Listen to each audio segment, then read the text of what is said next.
Everyone, welcome to back my YouTube channel पैन मस्ती। तो जैसा कि बच्चों आज क्लास 12th की मैथ में आप पढ़ेंगे, ठीक है।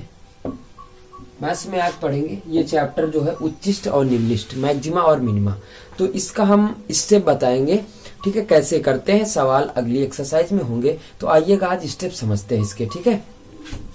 तो देखो, जो पहला आपका स्टेप मिले उसको सबसे पहले आप y के बराबर मान लेना फंक्शन, ठीक है।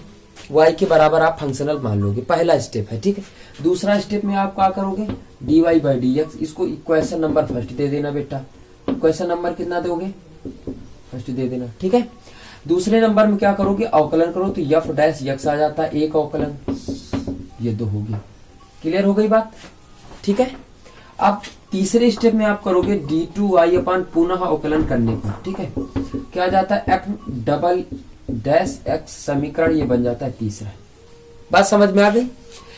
पहले आप सभी को मानना है कि y के बराबर कोई फंक्शन दिया है तो उसको मानना है। उसके बाद दूसरे स्टेप में आप सभी लोगों को अवकलन करना है dy/dx, यानी एक डैश लगा देंगे तो एक बार अवकलन हो गया।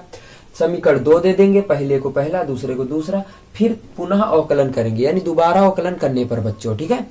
तो d2y अपान dx2 बराबर जो फंक्शनल होगा उसका पुनः अवकलन करेंगे, यानी दोबारा अवकलन। एक बार कर चुके, दोबारा अवकलन कर दिया, समीकरण थर्ड मान लेंगे। उसके बाद लिखेंगे उच्चिष्ट और निम्निष्ट मान के लिए। क्या लिखेंगे, उच्चिष्ट और, ध्यान से समझिएगा, पूरा समझ में आ जाएगा। उच्चिष्ट और निम्निष्ट मान के लिए, निम्निष्ट मान के लिए आपको करना क्या है, जो आपका समीकरण 2 है इसको आप जीरो करोगे, यानी dy अपान dx बराबर आप जीरो करोगे। dy अपान dx बराबर आप क्या करोगे, जीरो करोगे। जब आप यहां से जीरो करते हो, अगर समीकरण 2 घात समीकरण का है, समीकरण जो मिलेगा 2 घात का है, समझिएगा मेरी बात, 2 घात का है, तो आपके यक्ष के जो मान प्राप्त होंगे 2 मान प्राप्त होंगे, ठीक है। अब कौन मान प्राप्त होते ये तो हमें भी नहीं पता, सवाल मिलता तो मैं बताऊंगा आगे, ठीक। 2 मान प्राप्त होंगे, तो यक्ष के 2 मान प्राप्त होंगे, यानी एक मान लीजिएगा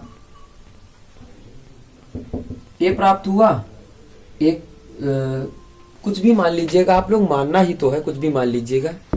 तो बच्चों जैसे मान लीजिएगा आपको यक्ष के 2 मान प्राप्त हुए, एक यक्ष बराबर प्राप्त हुआ आपका a1, a2। आप क्या लिखोगे, एक बार ये वाला मान लगाओगे, एक बार ये वाला लिखोगे। यक्ष बराबर, ध्यान से समझिएगा, यक्ष बराबर a1 पर d2y अपान dx2। जब आप रखोगे, समझिएगा, जब आप मान रखोगे तो अगर धनात्मक संख्या प्राप्त होती है, धनात्मक संख्या अगर प्राप्त होती है, बात समझ रहे हैं। अगर एक बार x बराबर a1 पर अगर इस पे तीसरे समीकरण पे अगर मान रखोगे तो इसका जो मान आएगा वो धनात्मक संख्या आएगा।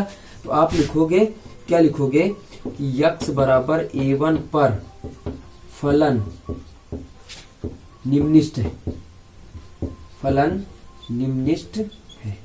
बात समझ में आ गई। अगर धनात्मक संख्या आएगी बच्चों तो फलन निम्निष्ट हो जाएगा, ठीक है। अब एक बार क्या करते हैं कि ये यक्ष बराबर a2 रखते हैं।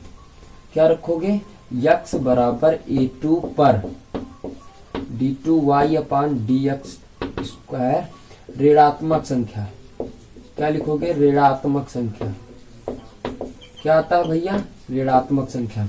अगर आपकी ऋणात्मक संख्या आ गई, ध्यान से समझिएगा, ठीक है, पूरा कंसेप्ट आपको क्लियर कर देंगे। अगर ऋणात्मक संख्या आती है तो आप क्या लिखोगे भैया, उच्चिष्ट हो जाएगा। यक्ष बराबर a2 पर फलन उच्चिष्ट आ जाएगा। क्या आ जाएगा, उच्चिष्ट है। बात समझ में आ गई। जब आपको मैं बता रहा हूं, अब इसके बाद क्या लिखेंगे, जैसे मान लीजिएगा फलन का मान प्राप्त करना है, फलन का मान प्राप्त करना है, तो एक बार यक्ष बराबर a1 रख देंगे तो आपका क्या आ जाएगा, निम्निष्ट आ जाएगा। एक बार a2 रख दीजिएगा तो उच्चिष्ट आ जाएगा, ठीक है। फलन का मान प्राप्त हो जाएगा बच्चों आपका। अब देखिएगा, एक बार पुनः स्टेप में दोहरा रहा हूं। सबसे पहले आपको मानना है y के बराबर फंक्शन मान लेना, समीकरण 1 दे देना। उसके बाद दूसरे स्टेप में आपको अवकलन करना है, पहला अवकलन दूसरा समीकरण बन जाएगा। तीसरा अवकलन, मतलब पुनः अवकलन करेंगे। उसके बाद समीकरण तीसरा मान लेंगे, फिर क्या लिखेंगे उच्चिष्ट और निम्निष्ट मान के लिए, फिर dy बाई डी एक्स यानी समीकरण 2 से आप इसको 0 करेंगे तो फिर आपको कुछ ना कुछ मान प्राप्त होंगे। 2 मान प्राप्त होते, 1 मान प्राप्त होता है, ये क्वेश्चन पर निर्भर करता है। ओके बेटा, ये क्वेश्चन पर निर्भर करता है। तो आप क्या x बराबर a1 पर तो एक बार a1 रखोगे, अगर समीकरण इसमें रखना है भैया, ठीक है, इस पे मान रखना है। धनात्मक संख्या अगर प्राप्त होती है तो आपका फलन निम्निष्ट हो जाएगा। अगर ऋणात्मक संख्या प्राप्त होती है दूसरा मान रखने पर तो भैया फलन उच्चिष्ट हो जाएगा बच्चों। अगर फंक्शनल का मान पूछता है तो एक बार x बराबर a1 रख दीजिएगा, x बराबर a2 रख दीजिएगा, उच्चिष्ट और निम्निष्ट आ जाएंगे। ये आपकी रही शर्तें। अब इसके बाद जो आपका सवाल है, सवाल सेम इसी तरीके से आप लगाएंगे, बाकी अगली क्लास में आपको हम सवाल बताएंगे। Okay bye.